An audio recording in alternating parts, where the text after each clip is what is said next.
and welcome to The Edge, where we'll take an in-depth analysis of today's top stories by looking beyond the edge. We'll bring you not just the facts, but also deep insights into the topics with expert opinions and social media reactions.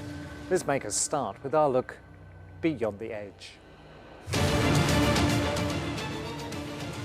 Billionaire Jeff Bezos has made a short journey to space in the first crewed flight of his rocket ship, New Shepard. He was accompanied by Mark Bezos, his brother, Wally Funk, an 82-year-old pioneer of the space race, and an 18-year-old student. But when will space tourism become the new type of attraction for people?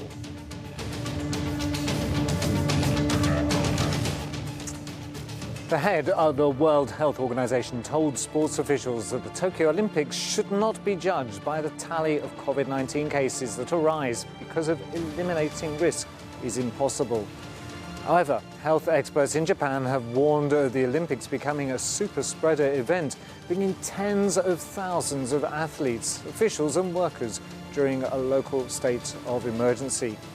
Are the concerns justified?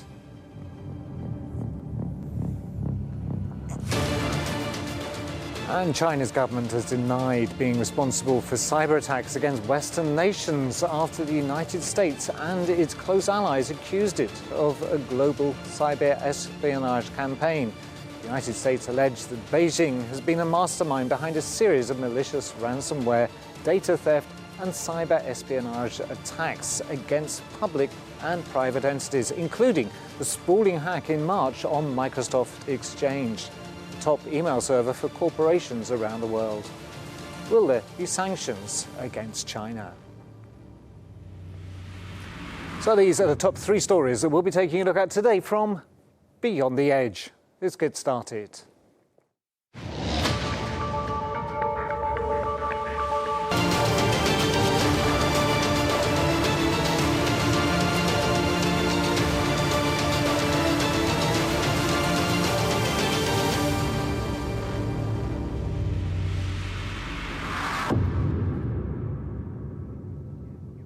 Space travel, once reserved for rival superpowers, is now available to anyone who can afford it.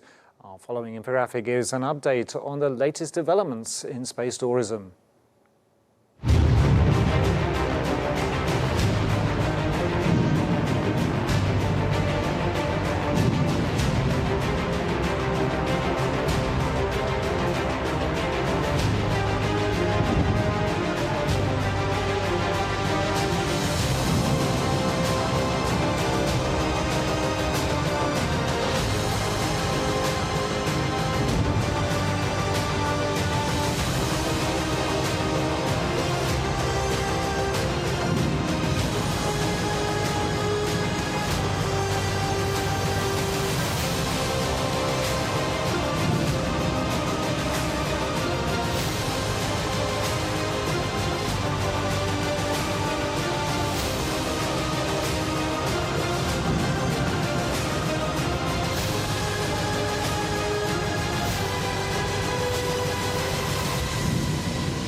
Amazon founder and the world's richest man, Jeff Bezos, briefly left Earth on Tuesday on board the New Shepard spacecraft developed by the company he founded, Blue Origin.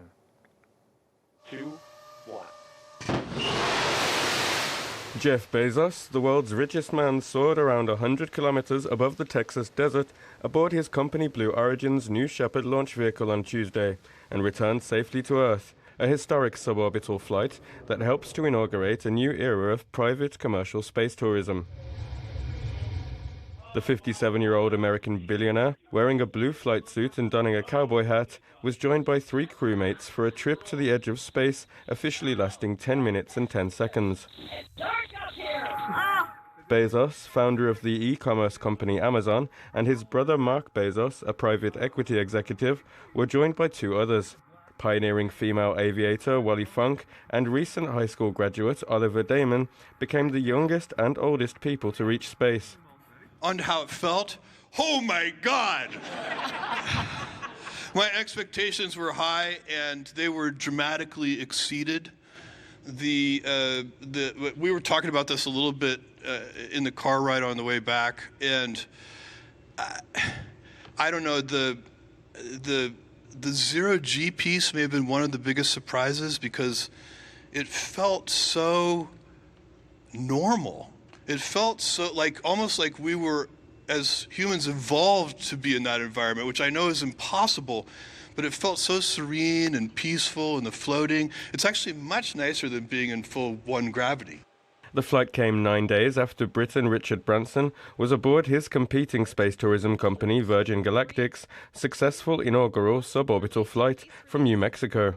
The two flights are aimed at giving credibility and injecting enthusiasm into the fledgling space tourism industry that the Swiss bank UBS estimates will be worth $3 billion annually in a decade.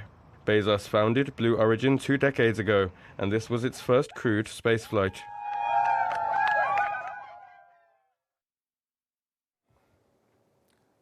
I'm now joined from Kiel in England by Dr. Jacco van Loon, who's an astrophysicist at Kiel University. Dr. van Loon, thank you for joining us here again today on The Edge. When we last spoke, Richard Branson had just launched the Virgin Galactic space plane, and yesterday we were watching actually live on my bulletin, Jeff Bezos taking his flight into space. What can you tell us about the latest trip? I've seen both live as well as many other people. And you may have noticed that Virgin Galactic and Blue Origin are doing things in a different way. Virgin Galactic, of course, used an airplane to launch another airplane-like spaceship, which returns like an airplane, whereas Blue Origins used a rocket and a capsule which returned with parachutes, landing sort of in a traditional way.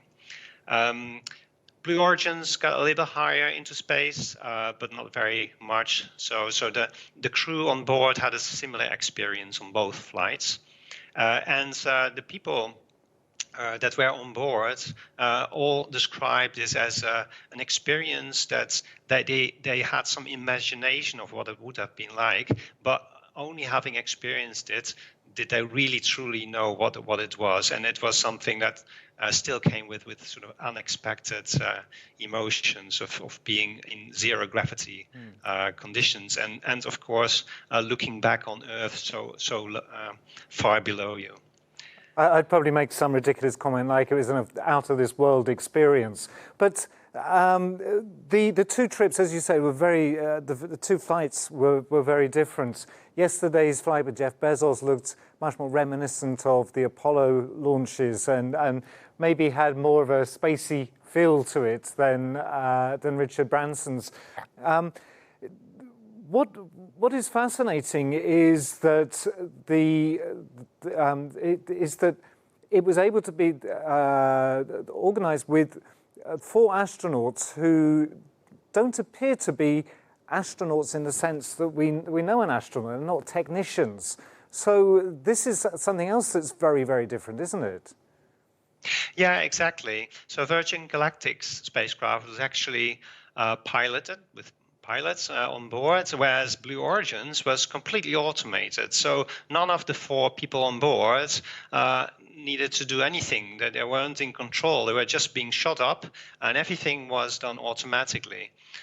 This is a very modern way of doing things, and it's possible now. Remote exploration of the solar system is already done in that way, but also for space flight now, this is becoming a new way of doing things. And of course, for space tourism, this has advantages because you can just shoot the tourist into space with perhaps a person or two might help them on board, but you don't need to steer the aircraft or do anything that can be quite tricky.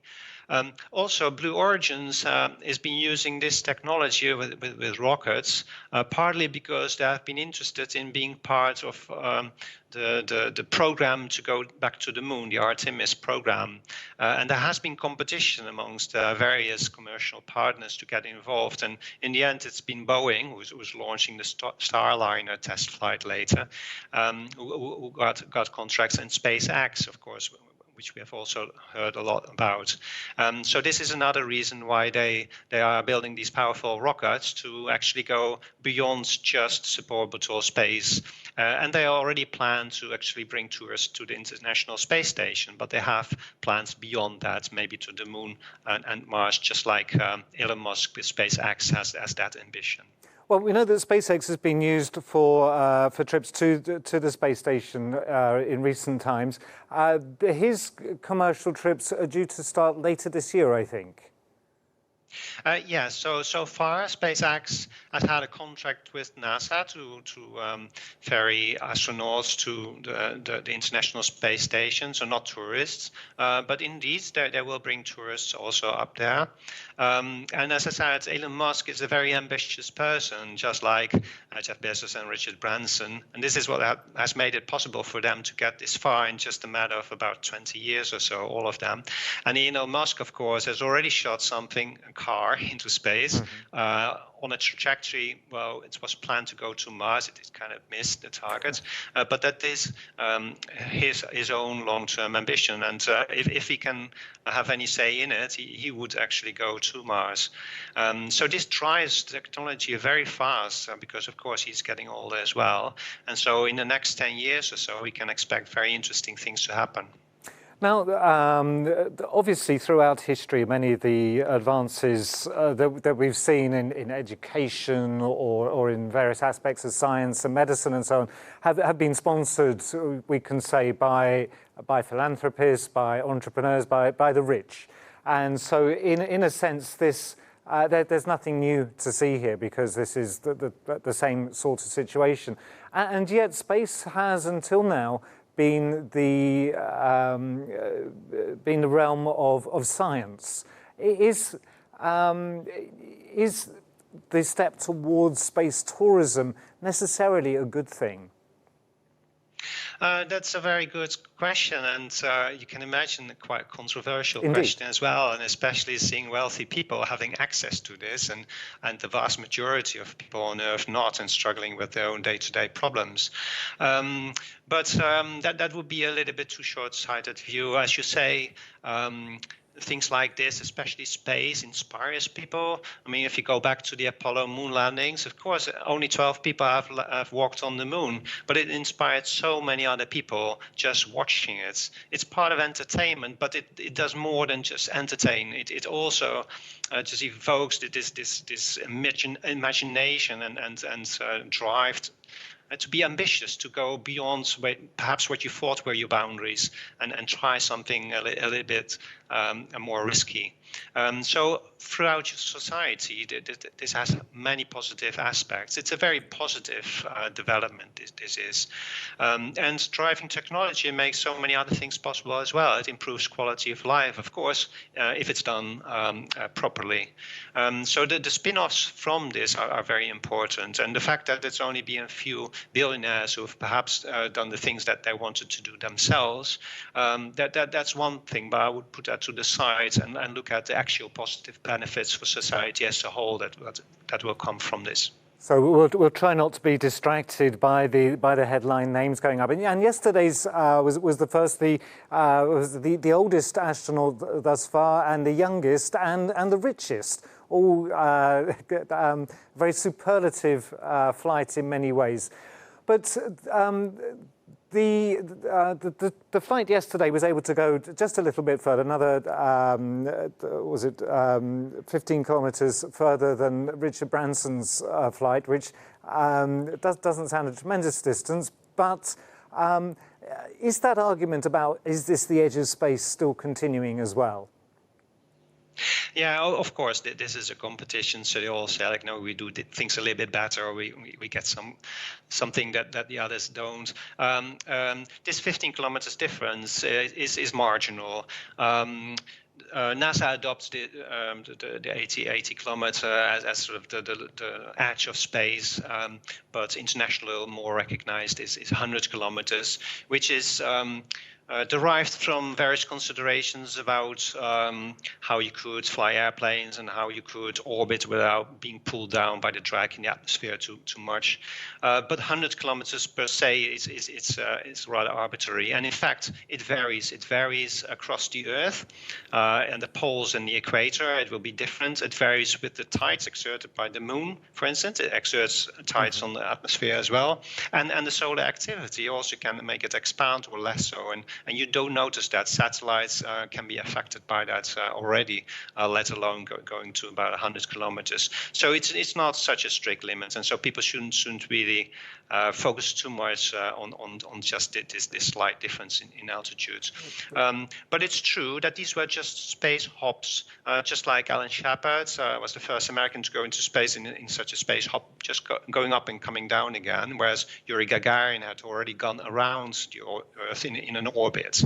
And so I think it would, for space tourism, probably more exciting to actually go in an orbit around the Earth. That would enhance the experience a lot more. Whether Richard Branson will be able to do that very soon, I don't know, but Blue Origins would have the capability of doing that.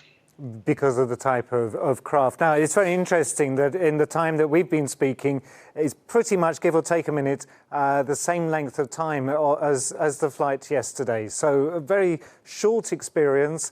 We know one of the customers who had to defer had paid $28 million for it, but I think the ticket price for Richard Branson's flight at least has been announced at about $250,000. But for 10 minutes experience, this seems like an incredible amount of money. Yes, it is. But of course, it is a unique experience, so you should weigh that against it. And indeed, the price varies. But also both have had an interest in making it accessible, regardless the fact that some people have been paying many millions to fly on Blue Origins, for instance, or in the future. There have also been opportunities already for people that cannot afford this. For instance, Wally Funk was on board the Blue Origins flight. She was given the opportunity when she was denied it in a time in the 1960s. And so thinking about diversity, this does send signals that this should be for all, and it should not be too exclusive, even though, of course, at the moment it still comes with costs. In the same way, Richard Branson tries to bring down costs and also has raffles to give away tickets for free in a way of making it possible for some people to dream, but not just dream, also to actually maybe have an opportunity to go on board without having to become a billionaire to do so. Oh. That's something maybe we would expect more from Richard Branson, given his track history. But one of the things I wanted to ask you is about the fuel and the types of rockets, because Branson's concept seems to be more visually seemed to be more eco-friendly, because it was given a piggyback out and half of the way, and was able to fly back down, to glide back down to Earth. But I understand that there's some controversy about the type of fuels being used on the different rockets, or the different modes of transport.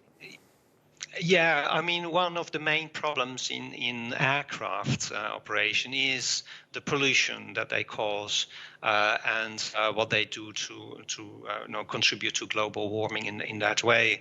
And in that way, Blue Origin's rocket flight was more eco-friendly, because all it produced essentially at the bottom end of the rocket was steam, just water. And the way a rocket works is it throws something away, and that actually makes the rocket go the other way up. It doesn't really matter what you throw downwards, and it will go up. And in this case, it just brings hydrogen and oxygen together and creates steam that comes out. So that's quite a clean way of doing it.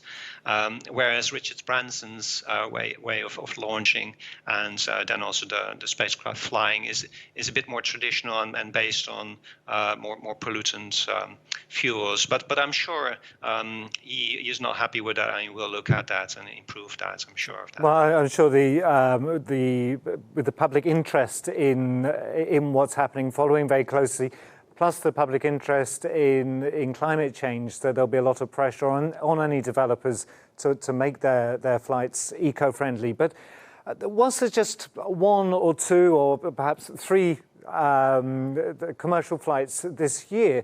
If there's that's the impact, whilst more than somebody flying across the Atlantic or whatever, is not huge. But if this is scaled up, I saw something about 400 flights being aimed for a year. This sort of regular scheduled flying would have a much greater impact on the environment. Is there some need, perhaps, for some regulation about how much flying is allowed to be done? Exactly. On the one hand, if you scale this up, price will come down and Right. it will be more affordable. But on the other hand, of course, it will bring with it a larger impact on the environment in many different ways. Now, they are already thinking of ways of at least recycling part of the machinery, bringing back parts of the rockets and recycling them, using them again. So in that way, they are very conscious of this. But the other problems actually are in space.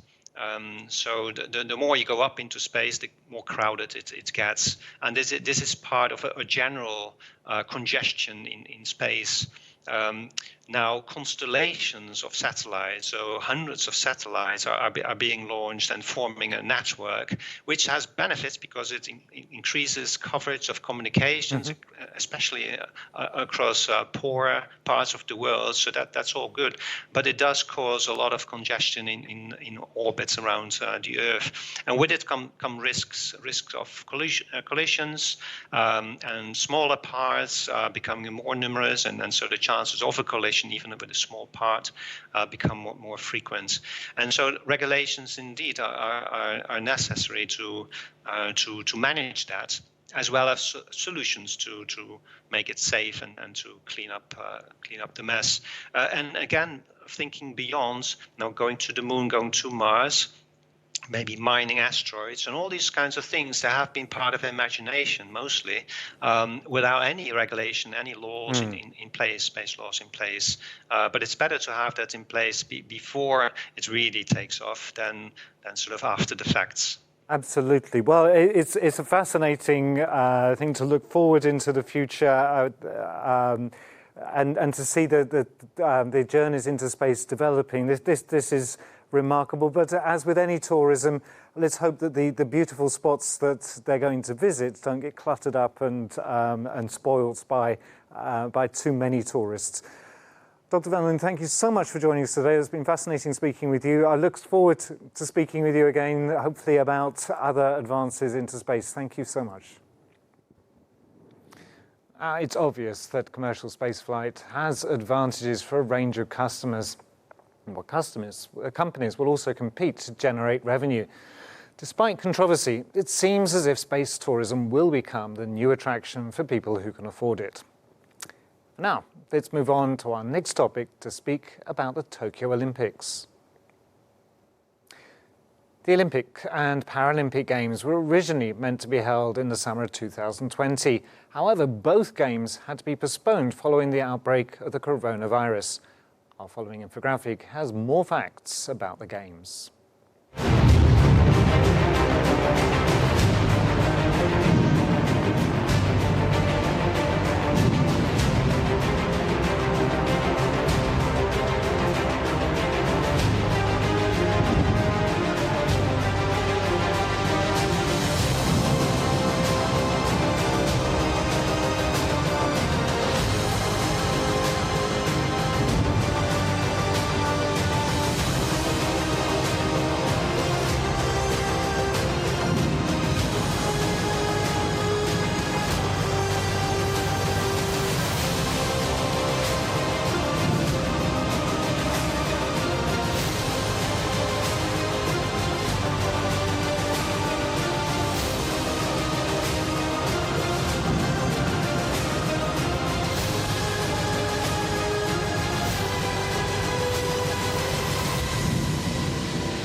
Japan has won the inaugural softball opener in Fukushima as the major event prepares to commence this Friday in Tokyo amid the COVID-19 pandemic. The Tokyo Olympics finally began on Wednesday with softball matches in an empty stadium in Fukushima. Host country Japan's women's softball team won the opening game, thrashing Australia in a boost for an event that's seen opposition in the country, and with spectators barred from venues to minimise health risks. The head of the World Health Organization gave his blessing as the games began. That despite COVID-19 cases rising in Japan and government warnings that infections could spike to a record high of 3,000 in the first week of August. Tedros Adhanom Ghebreyesus said the Games should go ahead to demonstrate to the world what can be achieved with the right plan and measures. Tokyo is under a state of emergency as it welcomes more than 11,000 athletes, staff and media. The Games, which have already been postponed a year, will also be attended by less than 20 country leaders, down from as many as 120 originally scheduled. In a recent poll in the Asahi newspaper, 68% of respondents expressed doubt about the ability of Olympic organisers to control coronavirus infections. The first 6 women's soccer matches were also set to round out on Wednesday's first day of events, and the opening ceremony is being prepared for Friday. And to discuss this, I'm joined live from Weston-super-Mare in England by Professor Parag Singhal, who's a consultant endocrinologist and National Secretary of the British Association of Physicians of Indian Origin. Professor Singhal, thank you so much for joining us here again today on The Edge. Pleasure. Sports fans around the world, again, are very excited because the Olympics are about to begin, and yet at the same time, the same people and especially the residents of Japan are very nervous because of the coronavirus pandemic. We see the head of the World Health Organization just there endorsing that the Games continue. Well, what's your take on the current situation there? I think that's a very, very difficult area because Olympics are the greatest sporting event in any calendar, and already been postponed once, and there is everybody's desire to hold this time. But the way pandemic is now panning out, I think it puts a huge uncertainty or question mark for Olympics to go ahead.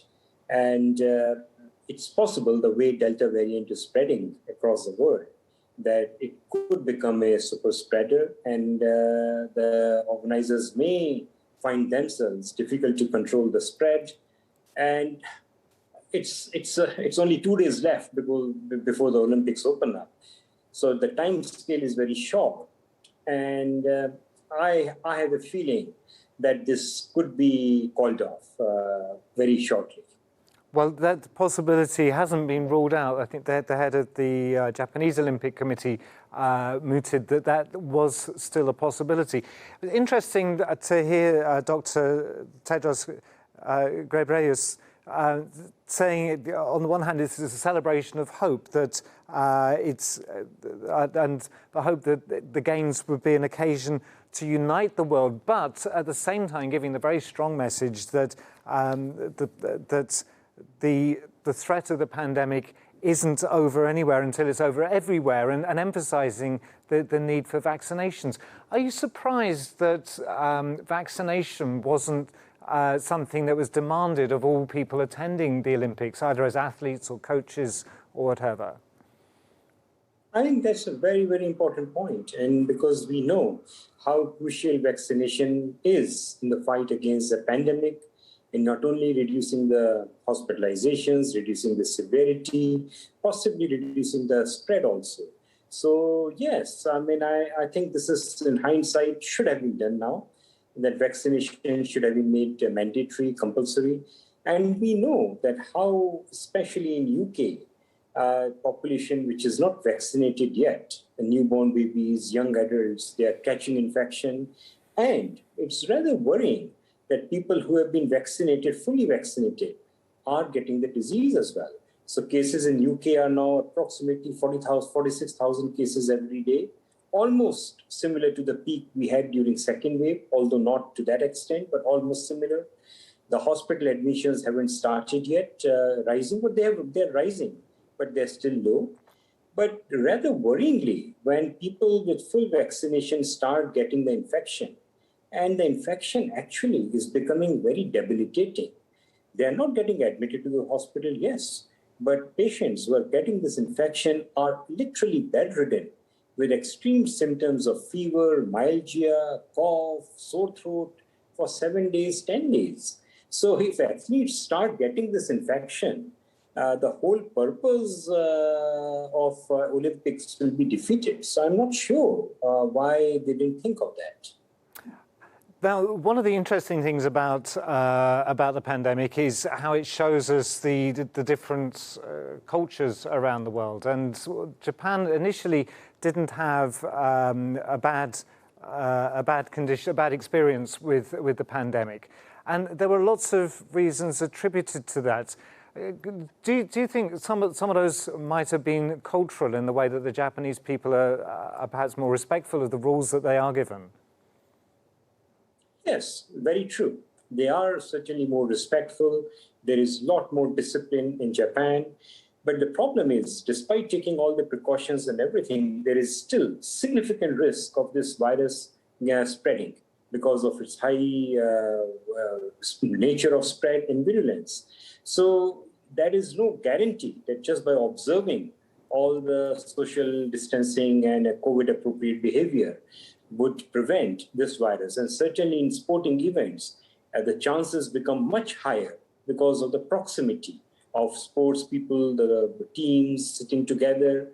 So yeah, I mean, that probably was one of the factors why they thought that Japan will escape the wrath of COVID. Now, obviously, the Olympics hasn't yet started. It's 2 days to go. But in the past month, there was another international sporting event, the Euro 2020, where fans were actually travelling to those events, and in England just 2 weeks ago, they were attending the semi-finals and the finals at Wembley. Has enough time passed yet for us to be able to see whether those sporting events have had a negative effect on the spread of the virus? I think it's difficult to say. It's early days, but certainly what UK has seen, because of whether it is because of the effect of Euro, but what we have seen is gradual rise in number of cases every day. So very difficult to correlate, but certainly it must have played a part in spreading the infection. There is absolutely no doubt about it, because a significant number of young people still remain unvaccinated. And those are the people who went and watched the matches. Mm-hmm. So there's no doubt that it must have played part. And people, as you say, going to pubs to watch the matches on television. And this, although there are for the Olympic Games, there are not going to be any fans in the stadium. Still, around the world, people are going to be gathering in sports bars, in their homes. Sure. So there is still an ongoing risk around the world because of events like this. But on the other hand, absolutely. Yeah. As with everything, there's everything in life has to have balances. On one hand, psychologically, to have sporting events for many people is a very uplifting experience, even just to be watching them, whether or not they're participating. But to be able to watch from home with your friends, to share together, is a very human and uplifting experience. So is there also a risk if these things are just cancelled? Yeah, I mean, I think there is that positive side of any event, and watching it does lift your spirits. But just thinking about athletes, so number one, of course, they have to be vaccinated. But again, what we have observed is that having full vaccination is no guarantee against catching the infection. And so athletes falling ill unless athletes observe full COVID distancing, and which is difficult in any sporting event. So if athletes start getting ill, the event will have to be cancelled anyway, or even does get affected adversely. So I think it is a very, very tricky situation. And I think our best hope is to organize all the events when the world's population has been vaccinated. Till such time, I think there remains a question mark on any sporting event which has ability to attract the crowd, or whether in face-to-face or not. There is always that risk. And so perhaps people need to be constantly reminded through the broadcasts that they need to pay attention to the risks that they're involved in. Now, we've already seen about 70 people involved with the Olympics testing positive for coronavirus. Yeah. The Chief Health Officer for the event has said that he's not discouraged by this because there's much greater chance of asymptomatic cases being discovered anyway because of the constant testing. Is this a mistaken way to look at this? Yeah, well, I think, yes, it is to some extent, because asymptomatic cases will spread the infection. So there is every possibility of infection spreading in Olympic Village. And that brings me to the point of, if athletes start getting infected, they will not be able to take part in the sport, even if they're asymptomatic. So what's the point of then the sporting event going ahead if athletes are not able to take part? Absolutely. Now, the other message that Tedros Ghebreyesus was giving was that we need to vaccinate, and that the pandemic would already be much more under control if the vaccines and the treatments had been shared more equitably from the word go. So he was using this as a very, I think it's called a bully pulpit, to a very good opportunity for him to get this message across to the world. Is that perhaps the most important thing to be gained from the Olympic Games, that this message needs to be spread around the world, that everyone needs to be vaccinated? Absolutely. I think that's a great message from Dr. Tedros, from World Health Organization. And there is still some reluctance on the part of certain individuals to take the vaccine. And I think we need to keep hammering that message of vaccination, vaccination, vaccination for all. That's the only way we are going to overcome the current pandemic. Yes, there is every possibility of new variants emerging. But what we have seen is, even with the new variant, Delta variant, vaccination is effective. So vaccination for the time being remains the best weapon against fight pandemic. And alongside that, we know that even being vaccinated isn't 100% protection against infection. Alongside being vaccinated, if people are attending sports events, if they are watching with friends, what would your advice to them be? I think the organizers should ensure that there is proper social distancing in the stadiums. People are not sitting next to each other. And number two, I personally believe that it should be mandated that they should be wearing masks, even in open spaces when sitting in the stadiums. I think what we have observed during Euro, what we have observed during other sporting events, where people sitting next to each other in close proximity without any mask, I don't think it is appropriate. And that would be the same for people back at homes watching in their local pubs and clubs? Absolutely, absolutely. Same message. It's the same principle which applies in any crowd gathering. So take care, don't take anything for granted, enjoy yourself, but keep your distance from the virus. Professor Parag Singhal, thank you so much for joining us today. Let's hope that if the Olympics does continue, that people are able to enjoy it healthily and keep themselves safe. Now, the head of the International Olympic Committee says that the opening of the Tokyo 2020 will be a moment of joy and relief with 2 days to the official opening of the 32nd Olympic Games. President of the IOC, Thomas Bach, says that when athletes enter the stadium on Friday, the 23rd of July, it will be a moment of joy for the athletes who can enjoy this moment under very special circumstances. For now, though, let's move on to our next topic to speak about the global hacking campaign, which is straining relations between several countries.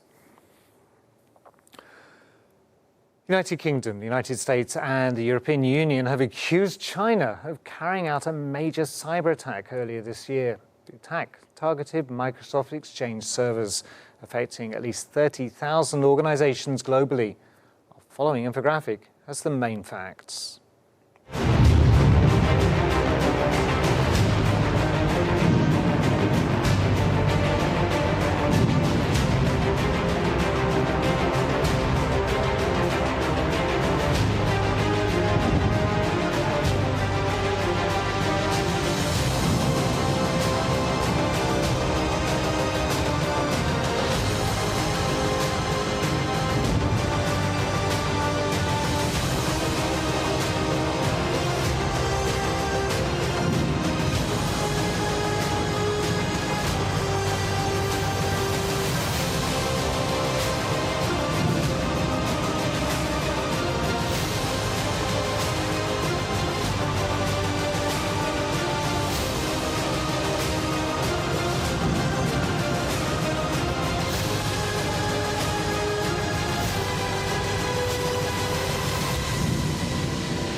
Four Chinese nationals have been charged in a global hacking campaign aimed at dozens of companies, universities and government agencies in the United States and beyond.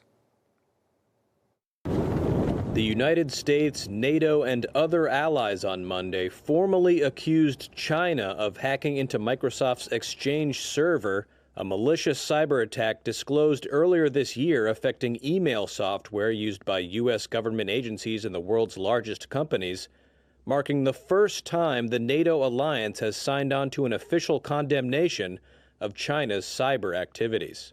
The U.S. was joined by the European Union, Britain, Australia, Japan, New Zealand, and Canada to level the allegations, opening a new area of tensions with the Chinese government, which they say employed contract hackers as part of a global hacking campaign.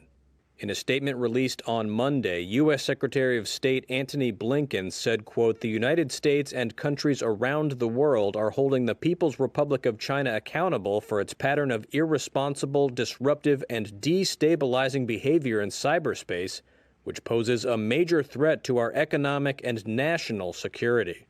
The U.S. Justice Department also said it had charged 4 Chinese nationals, 3 security officials, and 1 contract hacker in a roughly 7-year global hacking campaign aimed at dozens of companies, universities, and government agencies around the world, targeting trade secrets in industries including aviation, defense, healthcare, and biopharmaceuticals, information that would significantly benefit Chinese companies and businesses. The Chinese embassy in Washington did not immediately respond to a request for comment. U.S. officials and cybersecurity experts said they were shaken by the scale and volume of the incident, totaling thousands of potential U.S. victims.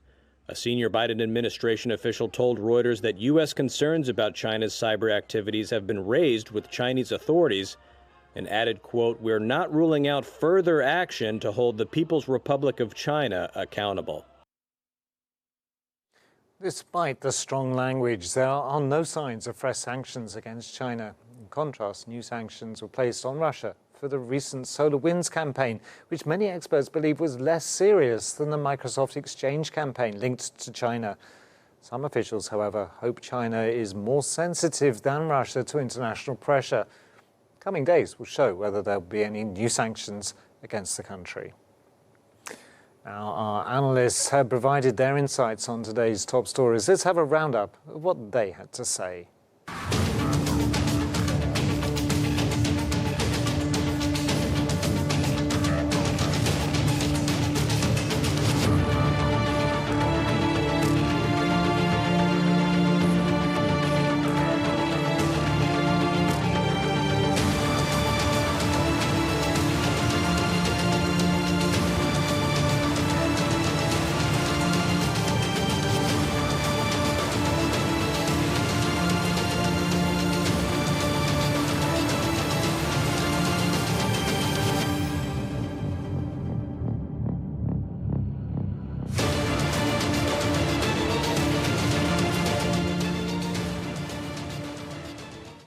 Now, before closing our programme, let's take a look at social media to hear your voices and reactions on today's top story, shared with the hashtag Olympics.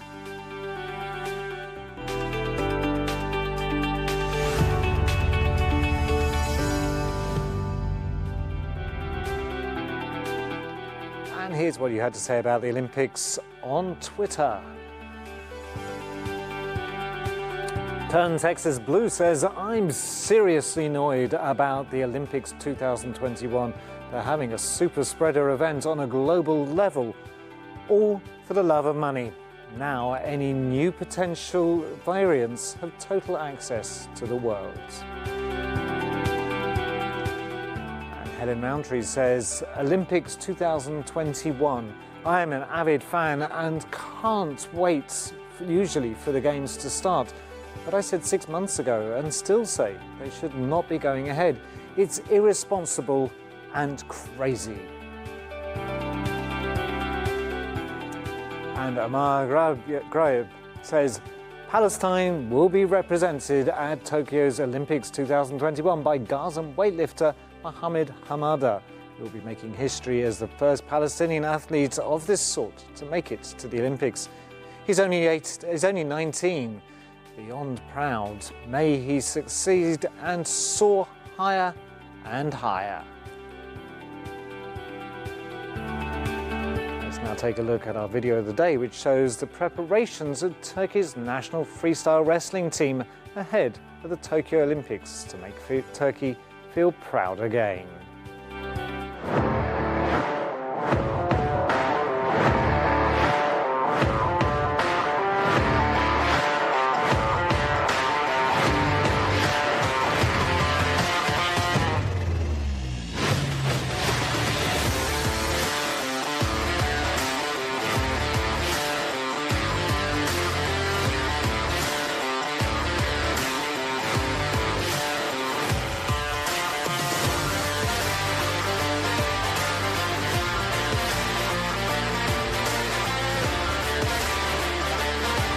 Psikolojik de üstünlüğümüzü aldık rakiplerimize karşı. İnşallah orada işimiz rast gelirse altın madalyaya güreşeceğiz. Olimpiyatlarda başarılı olmak için elimizden gelen bütün gayreti sarf edeceğiz.